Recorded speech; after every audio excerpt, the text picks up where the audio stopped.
Beowulf. Beowulf. Focus question. What is a hero? Old King Hrothgar built a golden hall. There the king sat on his throne. A band of brave warriors gathered round him, all living together in peace and joy.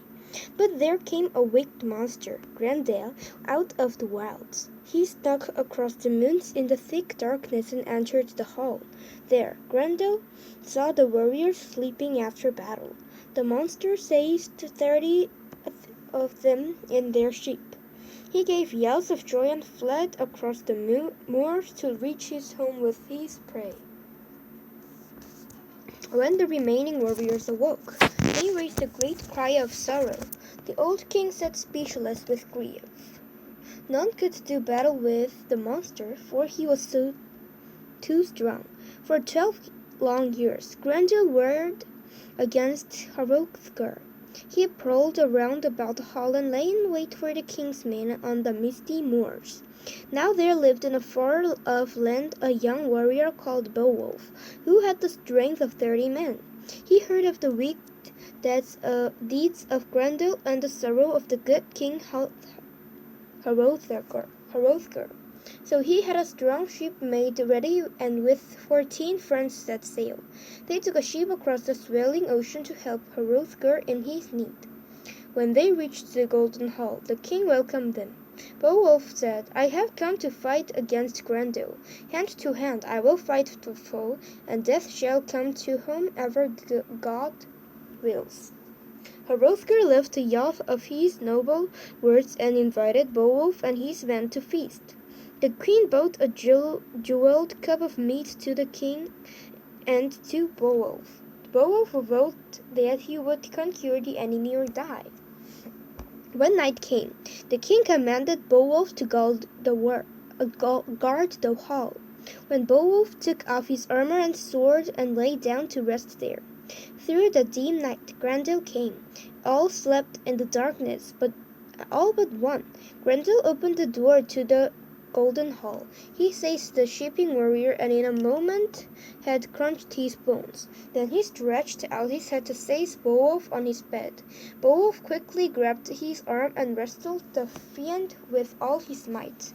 Grendel had never felt such a grip. He wanted to run away but could not. Grendel raged about while Beowulf held him. He crashed and smashed all around the hall. Beowulf's men seized their weapons to hack Grendel on every side, but no blade could touch him. Still Beowulf held him by the arm. Grendel's soldiers split apart and he fled. Wounded to death, he left his hand, arm, and shoulder in Beowulf's grasp. He sped away over the moors into the darkness, leaving Beowulf the victor.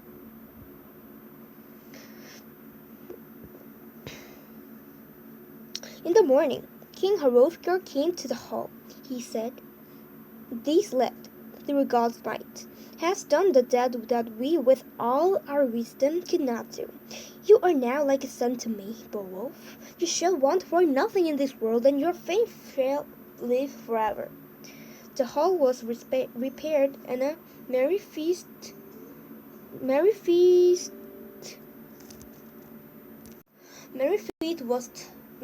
was held. The king gave many gifts to Beowulf, but the greatest of all was an old and famous sword. To each of Beowulf's men he gave rich gifts. The queen also gave Beowulf gifts of God. Great was the joy of all till evening came. Beowulf, like the king, had his own room that night to sleep in. The warriors lay down in the hall, their armor and weapons close at hand. Each slept, ready to do battle for his lord. So they sank to rest, little dreaming that deep sorrow was fallen on them. Grendel the monster was dead, but Grendel's mother still lived. Furious at the death of her son, she scrapped to the great hall and made her way in. She grabbed a nobleman, the king's dearest friend, and crushed him in his sleep. The warriors leaped up, swords in hand, but Grendel's mother escaped. The old king felt bitter grief when he heard that his closest friend was slain. He sent for Beowulf. "We have fresh grief this morning," said the sad king. Another monster had come to avenge Grendel's death. He lives in a fearful spot, a land of bogs and windy cliffs. A waterfall plunges into the blackness below, and twisted trees with gnarled roots overhang it. You are our only hope, Beowulf. Will you enter this horrible place? Beowulf answered quickly. Fear not, let us track the monster. Each of us must to look for death, and he who has the chance should do mighty deeds before it comes. I promise you, Grendel's mother shall not escape me. The king sprang up gladly, and Beowulf and his friends set out. They passed stony banks and narrow gullies. Suddenly they saw a clump of gloomy trees overhanging a dreary pool. A shudder ran through them, for the pool was blood red. Beowulf made himself ready for the fight. He covered his body with armor. His sword was a wonderful treasure with an edge of iron. It had never failed anyone who had needed it in battle. Be like a father to my man. If I perish, said Beowulf to Hrothgar, send the rich gifts you have given me to my king. Either I will win fame, or death shall take me. He plucked head first into the pool. I took nearly the whole day before he saw the bottom. Grendel's mother met him. For 100 years she had lived in the deep pool. She grabbed at him and caught him, but his armor saved him from her horrible fingers. Still she held him tight and took him to the bottom of the lake. Then he saw that he was in a vast hall. There was no water but a strange glow of firelight. At once the fight began, but Beowulf's famous sword could not hurt the monster. Beowulf threw it away in anger, trusting to the strength of his hands. He seized Grendel's mother by the shoulder and brought her down. Quickly she recovered and closed in on him. He struggled and fell, worn out. She pinned him and drew her knife to take his life, but his armor turned the point. He stood up again and saw hanging on the wall with a huge old sword, the handiwork of giants. He seized it and swung it with all his might so that the monster gave up her life. Beowulf searched the huge chamber and found Grendel lying there dead. He cut off his head as a trophy for King Hrothgar. The men seated on the banks of the pool watching with Hrothgar feared they would never see Beowulf again. The day was fading fast, so they and the king went homeward. Beowulf's men stayed on sick at heart, gazing at the pool. They longed but did not accept to see their leader. Under the depth, Beowulf was making his way to them. The magic sword melted in his hand. He brought nothing more with him than the hilt and Grendel's hand. He bravely rose up through the waters and came to land. His men saw him. They thanked God and ran to free him of his armor. They rejoiced to see him sound and whole. Now they marched gladly to the town. It took 4 of them to carry Grendel's head. They entered the great hall. Beowulf handed the magic lute to Hrothgar, who saw that it was the work of giants of old. He praised Beowulf for his courage and said that he wouldn't love him as his son. Many treasures, he said, must pass from me to you tomorrow, but now rest and feast. Beowulf sat down to the banquet gladly and was happy to rest. When day dawned, he fell farewell to the king with noble words, promising to help him in time of need. So Beowulf returned home, having done mighty deeds and gained great honor. In due time, Beowulf himself became king and ruled his land well for 50 years. Then trouble came. A servant, feeling his master's harsh and unfair treatment, stumbled by an evil chance into the den of a dragon. He carried off a golden cup, part of the dragon's treasure.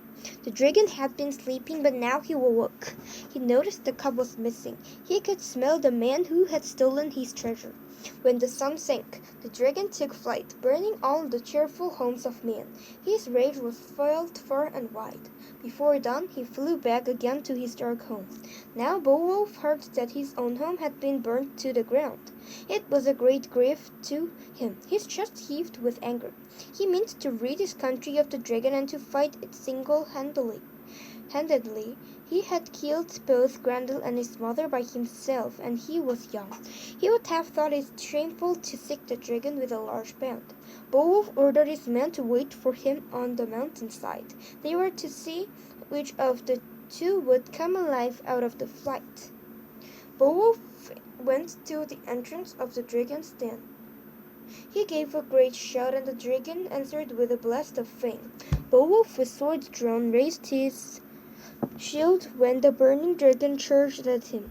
The shield barely saved him. He swung his sword at the terrible monster, but its edge did not bite. Sparks flew around him on every side. He saw that the end of his days had come. His men crept away to the woods to save their lives. One and one only, Wiglaf by name, ran through the smokes and flames to help his lord. The dragon came on in fury. In a moment, the flames destroyed Wiglaf's shield. He stepped behind the Beowulf's as his own fell in ashes around him. The king remembered his strength of old. He swung his sword with such force that it stuck in the monster's head, while splinters flew all around. Now, for the third time, the dragon rushed upon him. This time it seized him by the neck with his fangs. Wiglaf, with no thought for himself, rushed forward, though he was scorched with the flames. He struck the dragon lower down than Beowulf had done. His sword entered the dragon's body, and the fire began to keys. The king, recovering his senses, drew his knife and ended the monster's life. So these two together destroyed the enemy of the people. To Beowulf, that was the greatest moment of his life, when he saw his work was done. The wound that the dragon gave him began to burn and swell, for poison had entered it. It knew that the tale of its days was told. Wiglaf gently took off his helmet and brought him water. Beowulf said, "I have ruled his people 50 years, and no king has dared attack them. I have ruled with justice, and no friend has lost his life through me. Though I am sick with deadly wounds, I have comfort in these. Now go quickly, Wiglaf. Show me the treasure that I have won my people, so that I may die in peace." Wiglaf quickly entered the dragon's den. On every side he saw gold, jewels, vases, helmets, and bracelets. Overhead was a marvelous golden banner gleaming with light. Wiglaf brought treasures to Beowulf and laid them on the ground. "I thank God," said the dying king, "that I have won this treasure for my people. Now they will have all that they need. But I couldn't be here any longer. Tell my men to bury my ashes in a high mound of the headland overlooking the sea. In times to come, men shall call it Beowulf's Barrow. It shall guide sailors over the stormy seas." The brave king took from his neck his golden collar and removed his helmet and his coronet. He gave them to his true warrior Wiglaf. "Fate has swept all my family away," said he, "and now I must follow them." That was his last word, as his soul left his body to join the company of the just.